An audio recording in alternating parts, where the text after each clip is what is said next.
And I said, no. And he looks at me like, IQ department, right, let's do it again. Tries me around again. And he said, this time, did you notice anything? And I said, well, the bridges are very low. The 3 bridges on the streets, the roads that actually leave Roosevelt, which is a very small district in Long Island, are very low. And he said, yes, Commissioner, they're very low. He said, why do you think they're very low? And again, being totally naive, I said, I haven't the faintest idea, but I kind of cottoned on, you're going to tell me. And he said, yes, they were built by this famous architect, Moses, in the 1930s to be 1.5 inches below the height of the standard school bus.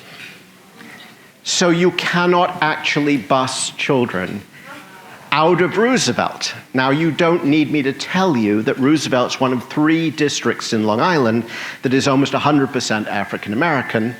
Expenditure in 2009, when I had this experience, $8,900 a child, 4 districts around them, all white, expenditure $32,000 per student.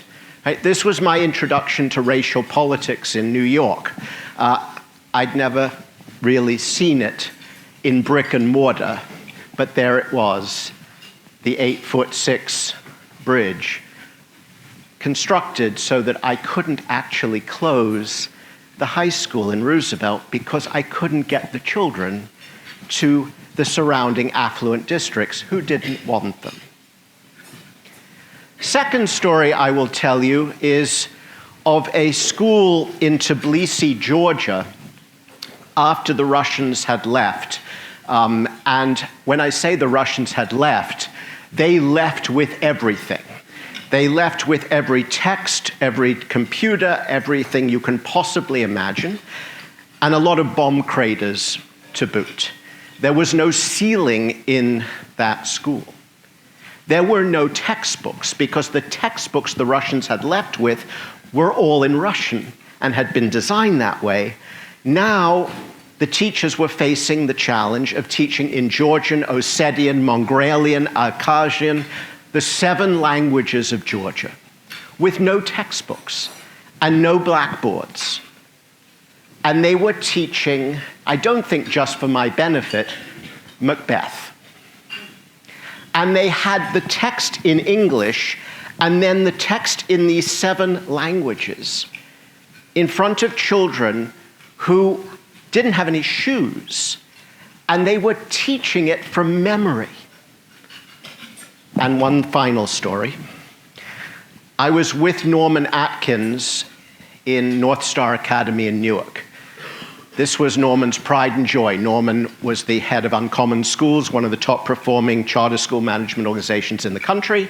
North Star was their beat the odds high school, of which he was rightly extremely proud. He took me to an 11th grade classroom, you guessed it, on Macbeth. Very, very interesting experience. Norman and I are very close friends. And this was the one episode that almost ended our friendship, because I sat through that classroom about Macbeth, and the students were spectacular. They treated each other as if we were in an Oxford College seminar. They did all the right moves, the reinforcing, the I hear what you're saying, my perspective is somewhat different. It was incredibly polite and just a community effort, and the children were leading the discussion just as you'd want it to. And we walked out of the classroom, and I said to Norman, thank you so much for bringing me. And he said, wasn't that spectacular? And I said, that was really disappointing. And he looked at me like, you idiot. I mean, don't you understand what you saw? These students' siblings are in jail in many cases. Some of them lost, right? I mean, this was a miracle you just witnessed. A miracle. 11th graders discussing Macbeth. And I said, but what were they discussing? What about Act 2, Scene 2 were they discussing? They were discussing who is lying and who is telling the truth in that scene. The children in Tbilisi, Georgia, with no roof over their heads and no text, were discussing free will, predetermination, fate, ambition, and gender.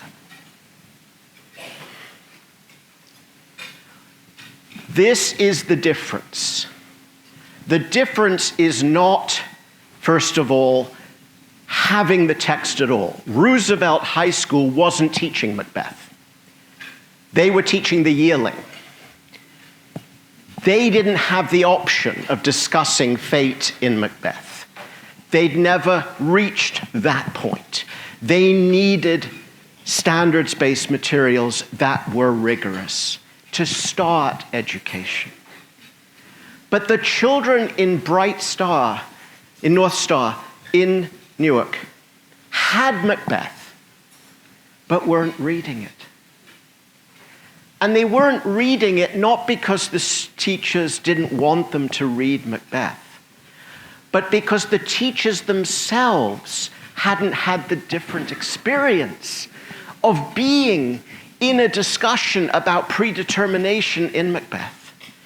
They couldn't teach what they didn't know.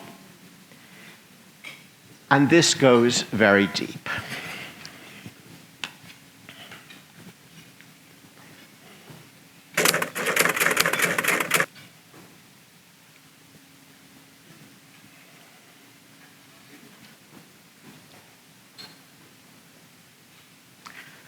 The NAEP scores for 12th grade reading in this country are so flat, you could play what we would call in England billiards or snooker. Not only are they flat to 2005, if I had had enough space on this slide to take it back to 1992, when we started measuring, we are within 1 point of where we were in 1992, and it's 1 point below. Right? This is the story of reading in this country. The question of why is a very complicated one. There's lots of data, but let me start with this. In 1987, France had one of the most advanced PISA results in the world. It's just a comparison of reading and science and math. But it was a very old-fashioned curriculum. It was full of dead white males. I mean, quite literally. It was full of dead white males. I'm not making this up. There wasn't a single female author on the high school reading list. Now, of course, what France should have done with its literature curriculum was diversify it, right? But no. There was a new prime minister, Jospin, who was a socialist. And so he said to himself, enough with this content stuff. I've read from America, right, that the way to teach students is constructivist, is, right, to have students organize their own learning, teachers to pick what's appropriate for their students. Let's abandon this old national curriculum with its set texts, right? It is so old-fashioned. And so he did. He passed something called the Loi Jospin. You know, French, they tend to be a little arrogant, so when they pass a law, what do? They name it after themselves. So the Loi Jospin was passed in 1987, and this is what happened in the years that followed. Every single subgroup of French students, every single one, lost the capacity to read, but in varying degrees. The children, this is the top left, of executives and intellectuals lost about 0.4 of a standard deviation. Well, that's a lot. 0.25 of a standard deviation is about 7 months less learning for 7th graders. So 0.4 is a lot. The children of the unemployed, the last line you saw, were punished. That's the only word I can think of. Were aggressively punished for being poor. France has never recovered has never recovered its academic quality from that decision. I guess what I'm here to share with you is the vision of flipping this around. That is to say that the United States is essentially where France ended up today. That's where we are. The gaps are very, very similar. Imagine that we could go from right to left. That we could, in our own way, with a richly diverse, culturally diverse content curriculum, reverse the lines. That's what is at stake in this conversation.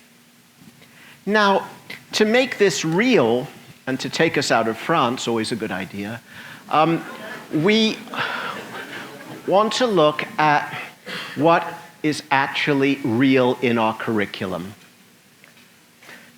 In math, you don't need my help.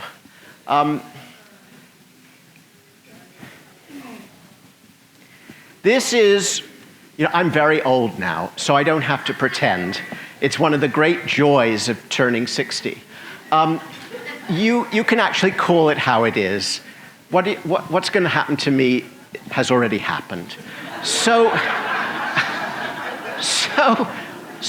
let's beat up on journeys. Why? Well, first of all, journeys can take it. They're used in tens of thousands of classrooms across the country. The curriculum is catastrophically bad.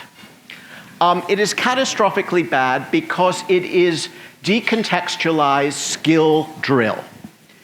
I happen to be dyslexic, among many other deficiencies, and when I look at the spelling words or the target words, they might as well be in Chinese in terms of the hopes of my memorizing them, because they don't come out of anything. They emerge as if Venus from the head of whatever. It is the worst way to teach anything, and it's being taught to tens of thousands of our children this afternoon, in the wealthiest country in the world. The decontextualizing, the skill-based, goes back a long way. And I want to say something about this because it is important. We have an extraordinary heterogeneous society. Sonia brilliantly, a few minutes ago, talked about the price of racism and historical racism. There is also a glory that she embodies, and many others, of that same diversity. The thousands of voices. When I was privileged to be at Hunter College at the City University of New York, the students that we worked with spoke 106 languages in one college in New York. This is fantastic. Understandably, the United States gave up on a single national curriculum. How could you? For so many religions, so many races, it couldn't be done. But instead, as always, we went from one extreme to the other and decided we could teach skills. We don't have to worry about content. We're going to teach critical thinking. How many of you have heard of the idea that because we're going to be in 9 different jobs and we can look stuff up, we don't have to know content? I'm sure you've heard this. I used to annoy people all the time in New York by asking them to think critically about nothing in particular. It's not easy. It really, talk about, right? If you can do that, meet me afterwards, right? I have a job for you. I used to beat up on ed schools all the time. I was, rent a critic, bring David Steiner, because he'll beat up on ed schools, right? Guaranteed, no question. Then, in my very old age, I've realized that I was this angry young person who didn't get it, because I've been beating up on ed schools for trying to prepare teachers to teach nothing in particular. How hard is that? That's incredibly hard. Who should be surprised that we can't do teacher prep when we don't know what they're going to teach? This is a uniquely United States problem. Right? Now, French as well. Not good company. So the idea of skills goes very deep. And I have to say, it even crept into David Coleman's otherwise brilliant brain. David Coleman, who I respect enormously, is the architect of the Common Core standards. And most of it, despite Florida, maybe I'll give Florida a bit of kudos in a moment. Most of it, though, in the lower grade levels for ELA makes sense to me, right? It's phonics phonemic awareness, it's Jeannie Chow and Catherine Snow's research. But David fixated on the idea that children who go to college mostly read nonfiction. And so he decided, and he said this multiple times on tape, including in front of me in New York when I was commissioner, that the key skill of a great reader is that of a detective. Now think about that for a moment. What David did to the United States was decide that every text was a crime scene, right? And that the point of reading was to solve the crime. I can more or less see this for a newspaper article, right? Let's figure out what the darn thing is saying. Let's find the main idea. Let's regurgitate it and put it on our paper. But what is the main idea of Macbeth? What is the solution to which Macbeth is the problem? Well, you can see immediately that if you treat a great text that way, you can't read it. You can't read it seriously with real children who are hungry for real material. Once you go the skills route, you already undermine what is unique about so much of the human inheritance. Let me offer you another story. In the 1960s, in a multiple security, maximum security jail in South Africa, a group of prisoners who had been newly installed there and were facing 20 years to life, which in those days probably meant life, tried to cheer themselves up with the idea that they'd put a play on for Christmas. They could have chosen any play they wanted. No one gave a you-know-what. And they could have chosen something written by themselves or by African-American authors or folks from their community. And one of them said, we really should pick the play that is most profoundly disturbing on the subject of authoritarianism, what we're facing with these decades ahead of us, right? And that play happened to be written by Sophocles about 23 and a half centuries earlier, and it was called Antigone. And the cruel tyrant of that play is Creon, who refuses to allow his daughter to bury one of his sons who lost his life in a civil war because the son fought for the wrong side. But Creon ends up losing everything, as you always do in Greek tragedy. One thing you know about Greek tragedy is it's really tragic, right? No one comes out doing anything good. And so you've got this tyrant. Well, the person who picked the play chose the role of the tyrant and chose to play the role of the tyrant because, as he reports in his diary, it would enable him to think deeply about the complexity of being a tyrant in an Athenian ancient Greek world and dealing with the pull of politics on the one hand and family and piety on the other. The performance, according to the reports, was brilliant. The actor who played the role of Creon was Nelson Mandela. Nelson Mandela chose that play not because it was going to solve a problem, but because it was going to introduce him, as he memorized that role, to thinking in the company of the best company he could find, namely this extraordinary play that is still put on in jails, by the way, not to solve the problem, but to open it up at the deepest possible level. That is what our children deserve. It is our failure that our teachers have not been helped to teach literature, ELA, in a way that honors the invitation that literature offers. This is not an invitation. It is not an invitation. And then we wonder why we have these huge failures at the university level. We wonder why those children from North Star, so wonderfully better equipped than their sisters and brothers down the street, no question about it, still failed at exponentially higher levels when they went to university than their affluent peers from Phillips Academy in Exeter and Andover. Because at Exeter and Andover, they were talking about fate and predetermination in Macbeth, not about who was telling the truth and who was lying. They were with the same classroom that Nelson Mandela was with, namely the company of great texts and the questions that they asked.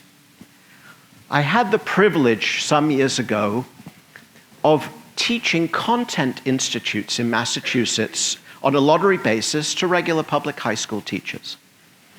Anyone could come. It was 5 days, 7 hours a day, in pretty uncomfortable conditions. And I chose the first act of King Lear for 5 days. For 5 days, that's all we worked on. Just Act 1. And at the end of the week, they were doing all of the work. And they were asking questions that were absolutely at the level of a doctoral dissertation on Lear. And the moral of the story is they loved it. There were tears in their eyes as they said, now I remember why I went into teaching literature in the first place. But no one's given us the opportunity, right? We have to do scope and sequence and get, et cetera, et cetera. The skills mania that has taken over works not just because we're heterogeneous as a country. It works because, as Hofstadter said in a famous book many years ago, Anti-Intellectualism in America, we are uncomfortable with big ideas. We want to domesticate them. We want to chop them into little pieces and put little mappings of the kind that Sonia put on the board. We want to make it little bits and feed it in small pieces and manage it. We are frightened about having students whose life experiences are anything but domesticated, right? Worry and work and gnaw at big ideas. We got to get over this. This is the most patronizing thing we do. We talk about cultural relevance and we tiptoe with materials as if being culturally relevant is to deny the pain and the anguish, and to teach texts as if they come in little bundles of sanitized amounts. This is the worst kind of internalized patronizing, because what it's saying is, no, your life is so awful that nothing in school can mean anything. It's got to be neutered and domesticated and not real, not real. We do this throughout our systems. Many of you may not know, some of you will, because it's such an awful world to have to live in, that when you construct assessments in this country, you have to go through a gamut of filtering from the left, the right, the north, and the south. What do I mean by this? Absolutely, of course, rightly, an assessment shouldn't be racist. It shouldn't be sexist. That should go without saying, though it can't. But did you know that you can't use the word opera in an ELA assessment, in a textual excerpt, unless you happen to be analyzing for the vocabulary word opera? Why not? Well, because underprivileged children won't have gone to opera. But think for a moment about the signal that's sending. It's saying, we're not going to teach you about opera, because, dear little things, you haven't had the opportunity to go to one. Repeat that 1,000 times, and you've resegregated the experience of your students. This is the gap, the difference that we are talking about. But we're not done yet with our crimes. I like that blank thing. Oh yes, I have to put this up on the board. There's no monopoly of terrible English curriculum. This is the villain example from math. I won't even comment on it. You get the idea. So here is the real truth. Not only do we teach a skills-based curriculum by instinct, by history, by fear of real content, we also have taught, thank you, John Dewey. I've actually read all of John Dewey. That was one of the most painful things I ever did. 48 volumes.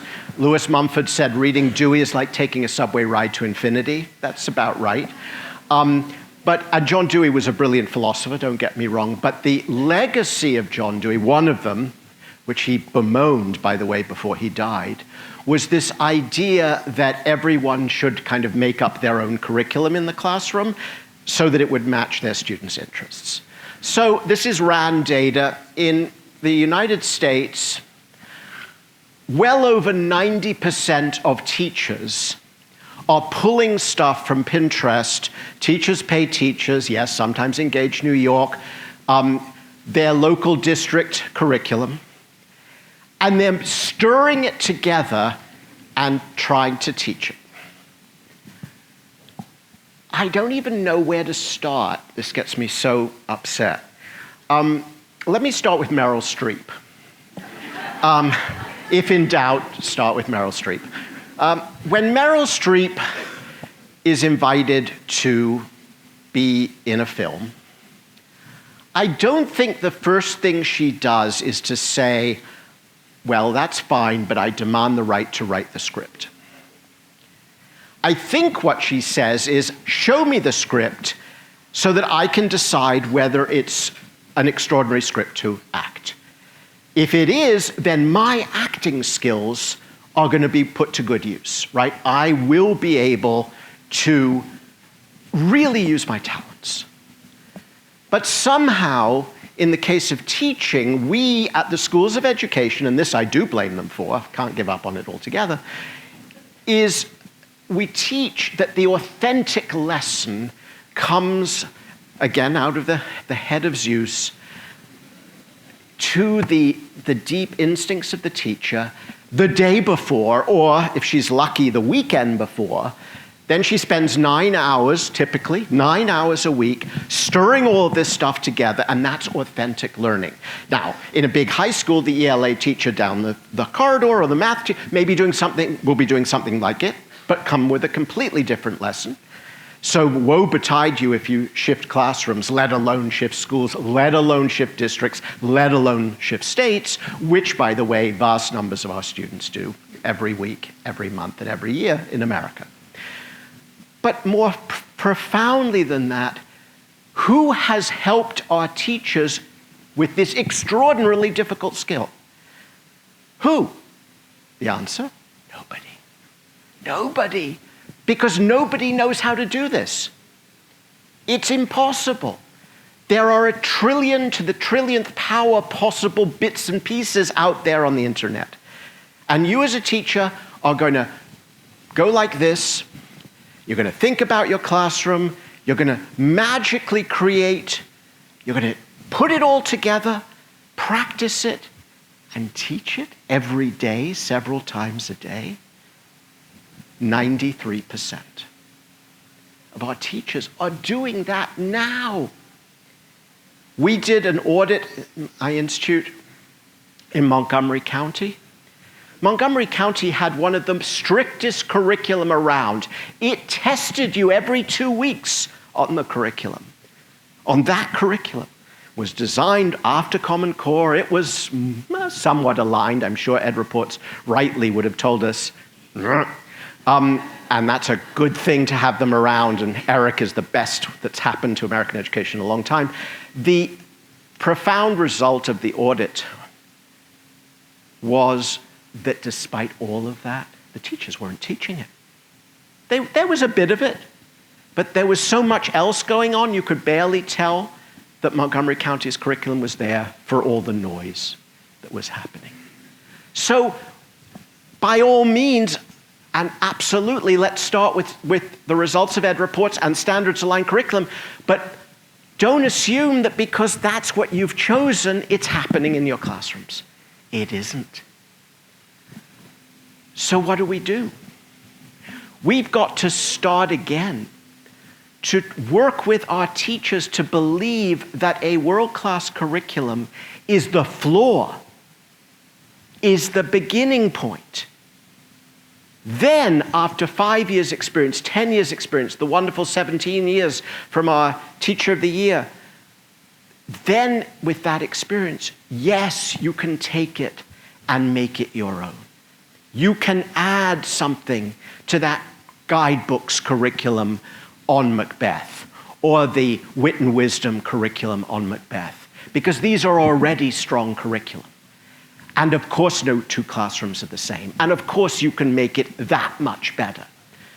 But to start from scratch, that's 1 in 1,000 teachers can pull that off. And they're not doing their children any favors who will move classrooms a year later. So we have an extraordinary amount of work to do. We have a collective cultural challenge of trying to work with teachers and parents to fall back in love with content. To say there's a difference between reading Douglas's unbelievably moving passage on the white sails that he sees leaving the port of Baltimore while he is enslaved as they move to the world, and reading the back of a cereal box. There is a difference.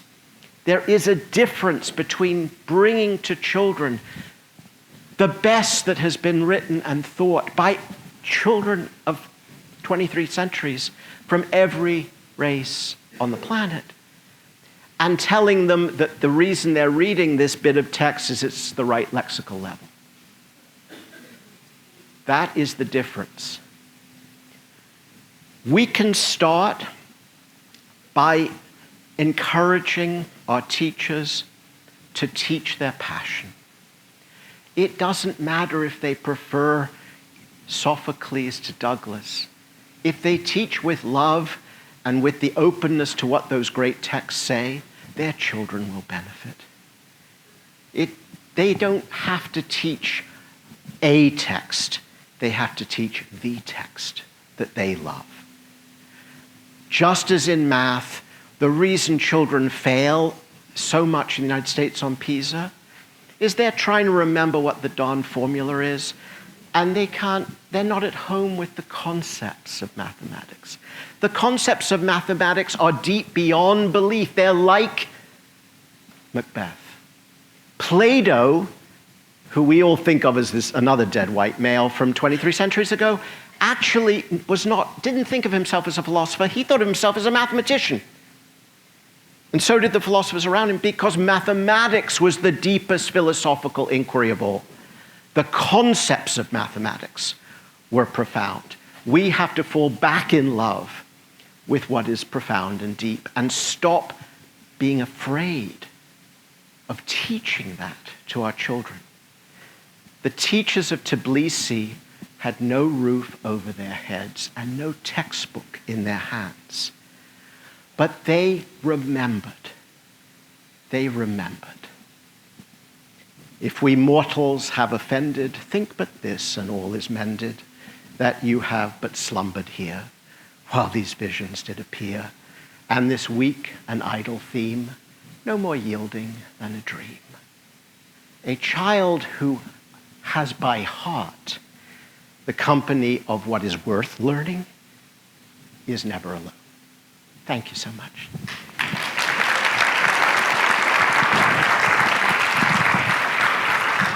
questions I wanted to ask Dr. Steiner is you talked a lot about the content knowledge of teachers and how hard it is to teach what you don't know. And at the same time, spending 5 days with the first act of King Lear is a pretty mighty effort to take. Yeah. What is your advice to districts as they think about how they develop the content knowledge of teachers that's going to be necessary Great question. to achieve the outcomes? So let's go back.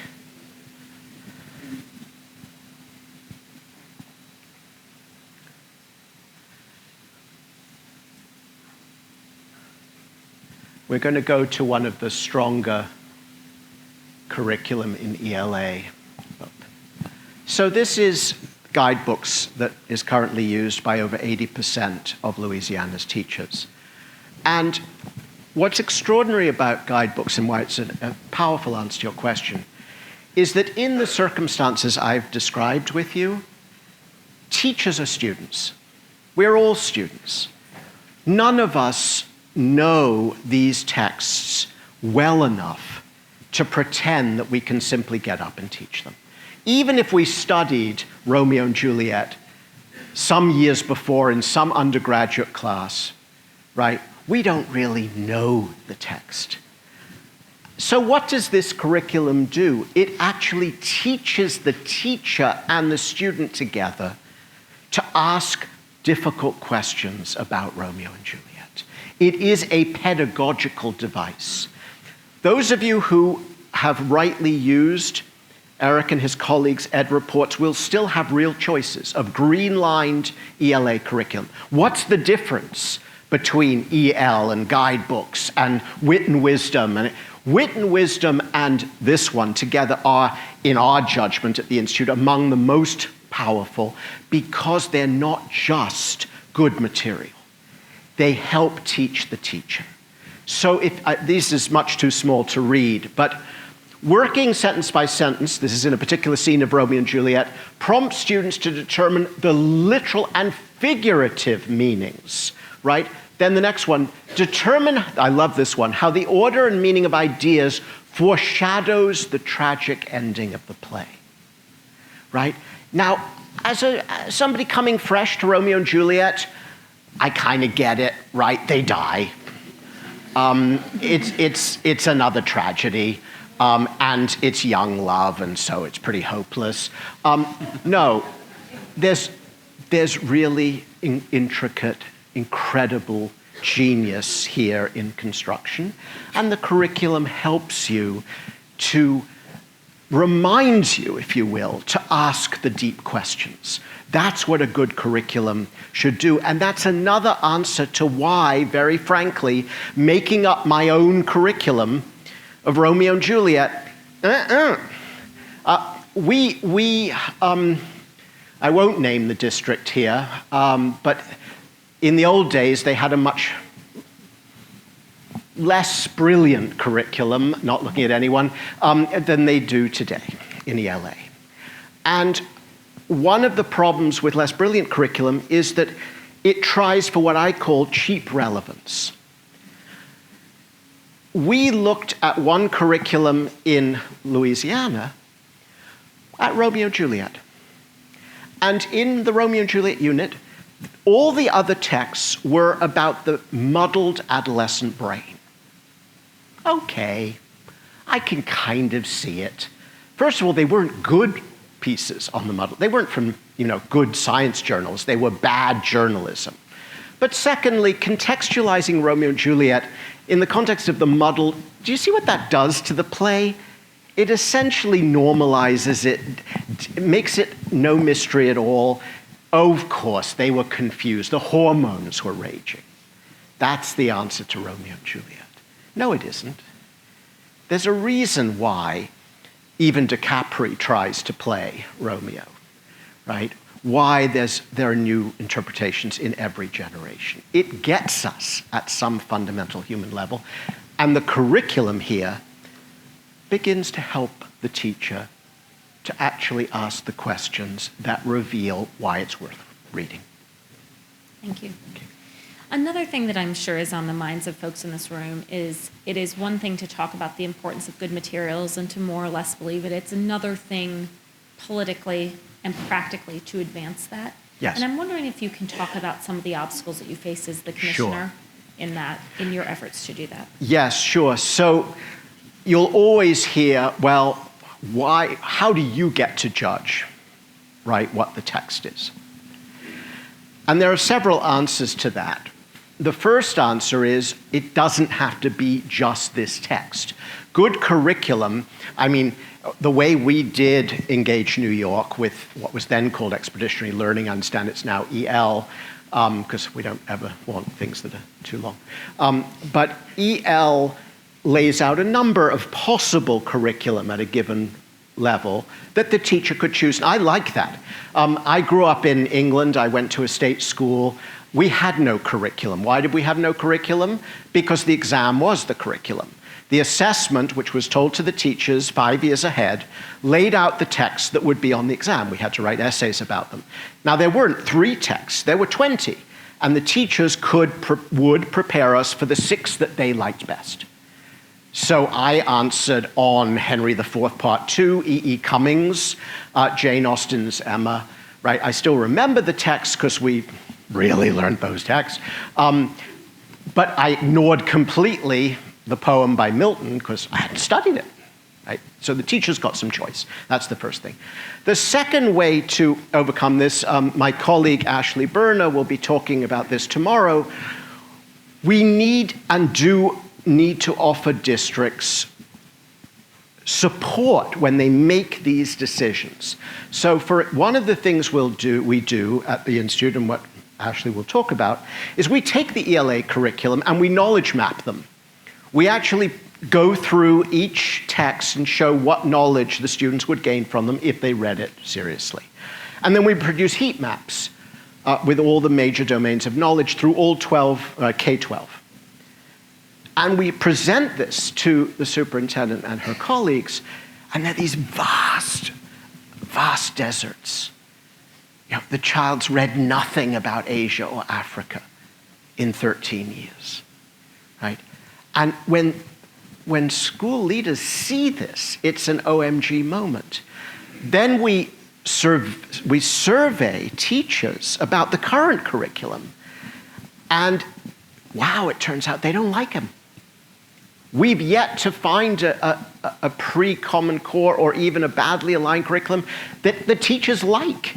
They don't. They know what they've got isn't very good. That's why they're pulling in part from Pinterest, right? Because they know what they have isn't good. So then you say, well, why isn't it good? Well, because it's a mile wide and an inch deep. Okay, well, then we have to choose texts. And then the third thing is, let's think about this for a moment. We're always choosing. We have to, that's the act of teaching, is to say, well, all of that stuff, no. Today we choose this thing. Among the trillions of things we could choose, we're choosing this thing. That's an act of censorship of everything you're not teaching. It's an act of judgment. It's the act of a good teacher, to choose something that's worth choosing. What a good curriculum should do is give you good choices, right? Not tell you you have to read Macbeth, but say, if you're going to read about fate and predestination, read Macbeth or read Douglas or read X, right? The Fire next time. I mean, try to give some good choices, not bad choices. And there's a balance. Look, the more restrictive the curriculum, the deeper it can go. Guidebooks that Louisiana's using pushes the envelope on, it really is these texts, right?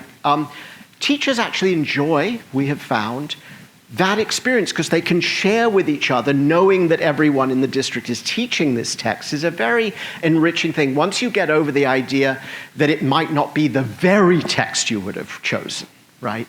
But once you make your peace with that, there are a lot of positive things that come out of it. Are there questions in the room for Dr. Steiner? I've surely upset more than one person.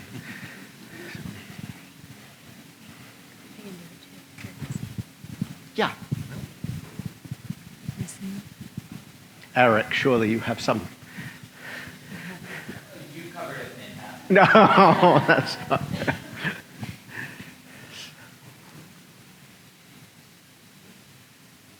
While you are thinking, and I will come back to you. Dr. Santalese, I think, challenged us to say, when you talk about equity, what do you mean? Yep. And as you were speaking, I was hearing for myself some places where this argument actually would advance equity for kids. But can you address that really directly? When you think about equity, how does choosing better materials and helping teachers teach those well align? Yeah. If any of you have had the privilege of being in Shanghai or Switzerland or Singapore or the Netherlands, these are all very, very high-performing countries, and you say to them that there is a huge gap in the materials. This was the point of this wonderful TMTP piece that you saw this morning. There's a huge gap in the materials that are taught to well-off majority kids and minority underprivileged children. They look at you like you're kind of nuts. Why would you do that, right? Why would you do that? The best is the best for everybody, right? The texts worth teaching are worth teaching because, as President Kennedy said, we all breathe the same air. We all care for our children, and we're all mortal. Right? There is no escape from mortality. Doesn't matter what the color of your skin is, right? And we all love our children. Doesn't matter what the color of our skin is, and we all breathe the same air. So if you're picking something because you think they're not up to it, you're the problem. Andreas Schleicher, who's the head of the OECD's PISA project, was recently in DC for a conversation we had on PISA versus some of the state tests in the United States. So I didn't expect this to come up, but I mentioned that we are doing some work on curriculum at the Institute. And he said, curriculum, he said. Yes, he said, it's incredibly important. I said, wow, why didn't you say this for the last 20 years? And then he said, and of course you know that the reason Singapore is like number one with Shanghai is it's got the world's best curriculum, not just in math, but in ELA and social. I said, no, have you said this somewhere? And he said, yeah, there's this report number 47,300B, right, in the OECD archive. So my point is that the rest of the world understands that there's not a skills gap, there's a knowledge gap. And the knowledge gap isn't just that Roosevelt High School wasn't teaching Macbeth, which is catastrophic. The gap is that North Star is teaching Macbeth as if it were the Yearling, not Macbeth. Whereas, right, in Tbilisi, Georgia, they're teaching Macbeth. So the equity gap is every time you treat somebody as if they can't, then you're pushing it further. Thomas Pangle, who is a very difficult, irascible, brilliant classic scholar who was professor at Yale and then Toronto and translated large books by Plato, spent his summers for many years teaching Platonic dialogues to inner city African-American children. Except that the children didn't know that they weren't supposed to be reading Platonic dialogues. What they experienced was passionate debates about fundamental issues of justice. Right? Is justice giving back to your friend the thing you took from them? Right? That's where one of the great dialogues starts. Right? What is justice? So if you don't know that you're not supposed to know, it helps a heck of a lot.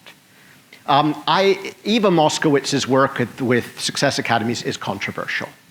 I know this, we all know this. This is that charter school that has Scarsdale-like results, but a certain number of children don't stay, to put it neutrally.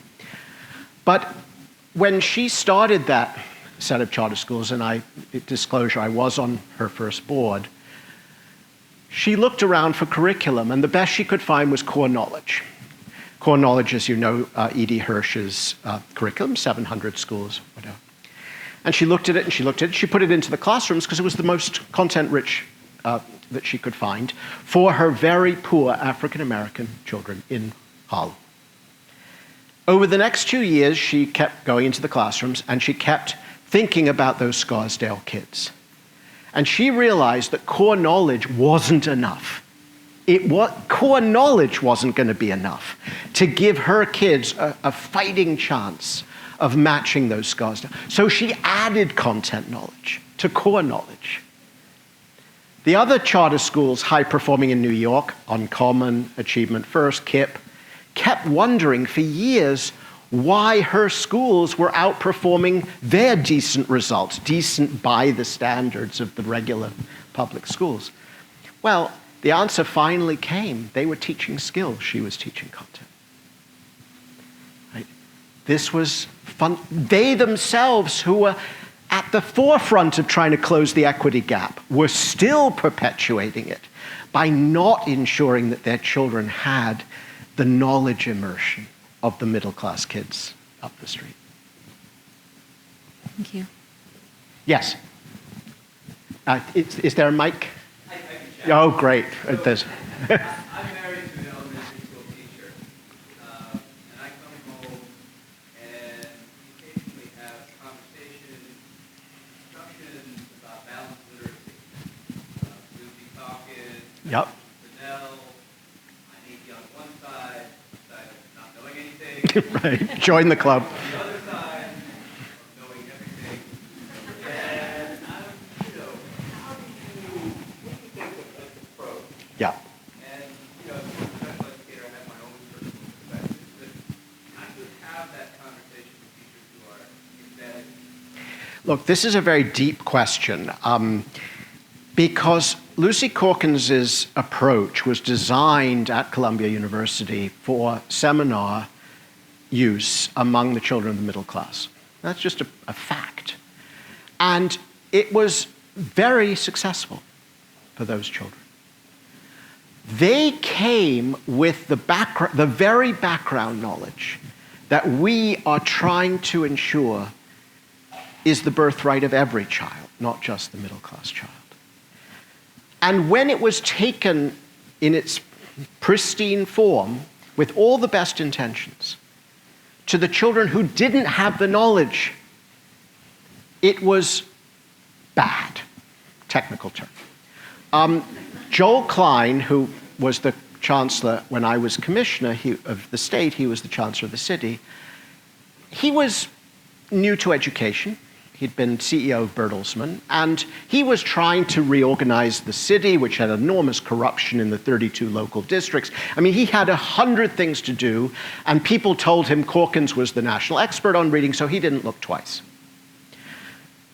7 years later, with lousy, by real standards, though improved ELA reading results, he instituted core knowledge in 10 elementary schools with very high needs students, right? Picked to be demographically representative of the city. And the results were so much better than what Corkins had achieved that to this day, one of Joel's deepest regrets is that he let that happen for so many years, that he hadn't paid any attention. So the problem of this, why I say is it deep? Because Dewey taught us to want for every child what we want for our own. And that's true, right? We should want that. And many of us wouldn't put our kids into charter schools, right? Because we know that there is a bit of drill and kill. We know it's very regimented. We know, right, lots of things we know. We want our child at the much richer environment where there's more time for the arts, where there's deeper freedoms for the teachers. But we've built the society that's unequal. We've built the society to which those charter schools have to be an answer, not because they don't want to teach the arts, but because their kids are 3 years behind in reading. That's on us, not on them. It's on us. So until we've got a society which doesn't create children with no security of socioeconomic security, we shouldn't be throwing stones at those who try to solve that problem. This is why, it's very deep. This is a very painful conversation because so much in us says, I wouldn't put my child in that school. Well, the answer is you don't have to. You don't have to. But you are responsible, we are responsible for creating a society in which the Gini coefficient, that is the measure of social economic inequality, is one of the worst in the world. And then we blame the schools that try, right, to solve the problem we've created. So this is a painful subject. But if you want my honest reading, it hasn't worked well for underprivileged children. You've talked a lot about literary content that explore the human condition as like one field of knowledge. Could you talk more about other kinds of knowledge? Sure. Because I saw the knowledge map tool that you released with Chiefs for Change. And I was looking at it because I've got small children in my house. Right. And I kind of knowledge mapped my own like little home of the books we have. We have a lot of animal books and science books, but not a lot on chemistry or electricity or some of those other blank areas. So could you talk more about, do those books even exist, by the way? Yeah, so this is a for pre-K? Great question. When you talk about the knowledge map, essentially what we did was we started with the most recent revision, which has been revised many times for much more diversity than the first version. We looked at the current Hirsch list for core knowledge, right, of those ground topics. And which was in turn based on what you would need to understand a New York Times, right, an issue of the New York Times several years later. It was back mapped. And then we sort of said, well, we're going to start looking at curriculum.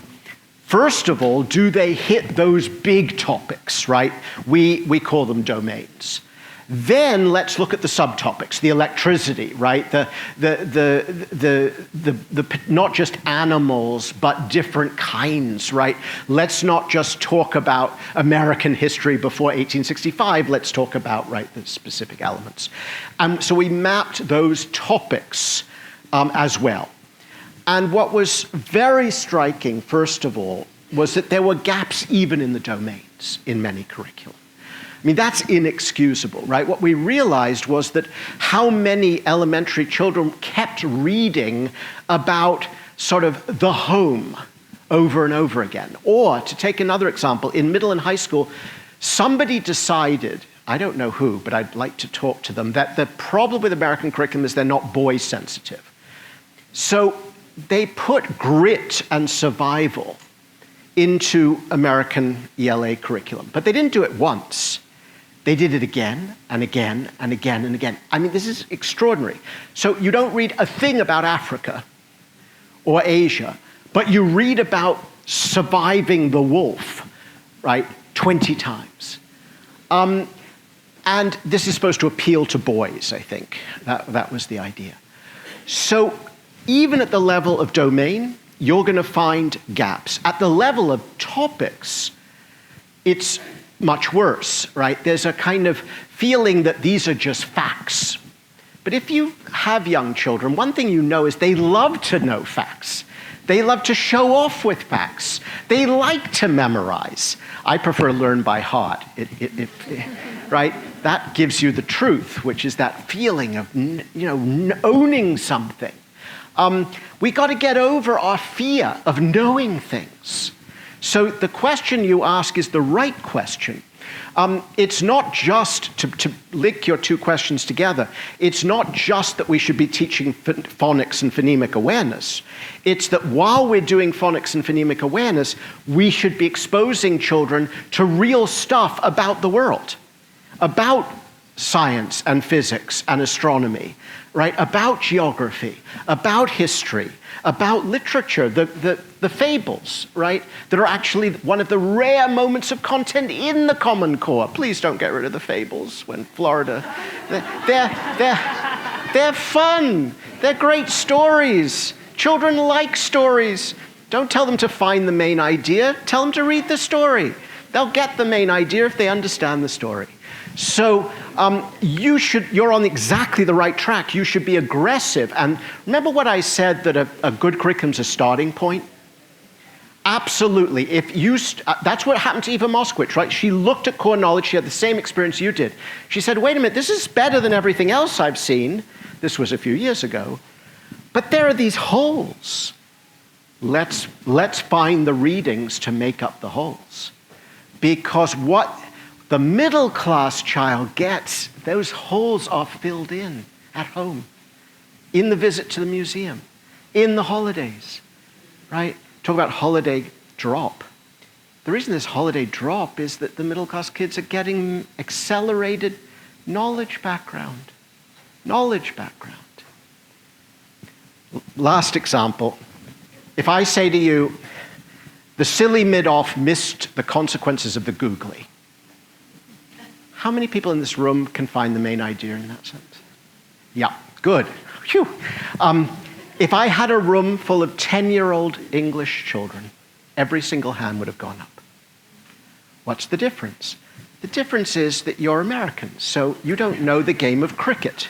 And so, right, you know what a googly is, right? It's a very bizarre kind of bowling, and the result is that the ball comes off the batsman's bat in really weird ways. So the fields person, the person in the field who's supposed to be guarding the ball, whose position is called the silly mid-off, is probably going to miss the results of the googly when the batsman makes contact. Now, every 10-year-old in England understands the main idea. You can drill for 30 years on find the main idea with that sentence in front of you. It won't happen. But if you know the background, it's a no-brainer. It's literally a no-brainer. There is no brain involved, right? You know what you know. So what we've done in the United States is we've drilled students on find the main idea, and the poorer they are and the worse they do on our assessments, what do? We drill them more. What are we doing? We're building the equity gap. Get rid of it. Teach them good stuff. Teach them the stories you'd like to read, and teach them to ask big questions about good texts. Thanks so much. Thank you so much. Thank you.